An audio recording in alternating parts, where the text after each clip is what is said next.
Good morning, everybody. This is Dr. Raimondo, and I'm here with a really good friend. Her name is Kathy Drake, and I wanted to share a little bit about what we do here at Pulmonaire, and then I'm going to have a conversation with Ms. Drake about her experiences with one of the technologies that we utilize in burn units, in NICUs, and PICUs, but this is a product that actually we can use in the home.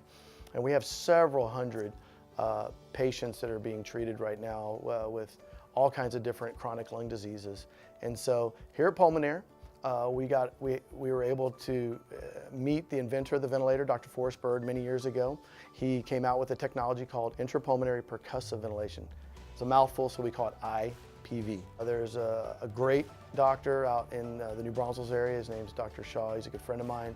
And he started using this technology at some of the hospitals that he was over, and Ms. Drake happened to visit one of those hospitals. What lung disease do you I have end stages COPD. Okay, so we have end-stage COPD. Okay. And I am up to possibly get a transplant. But during the first visit, that's when Dr. Shaw introduced me to the IPV machine and said, let's try it. You know, he said, I think you're the perfect candidate. And we've been waiting for that candidate, and I think you're it.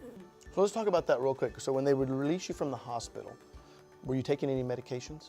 I was taking a lot of medications. A lot of, right. Were you inhaling some medications too? My maintenance inhalers. Okay. Like I said, instead of using the nebulizer, because they just don't get the treatments into the lungs like the IPV does.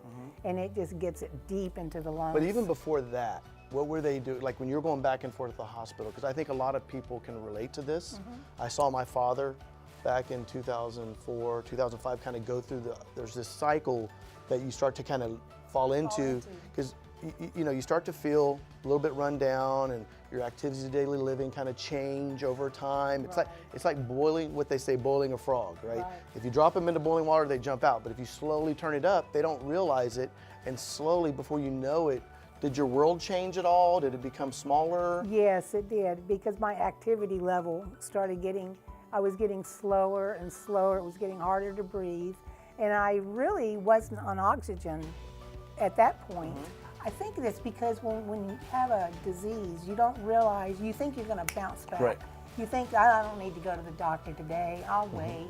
Well, I was one of those that pushed it to the end.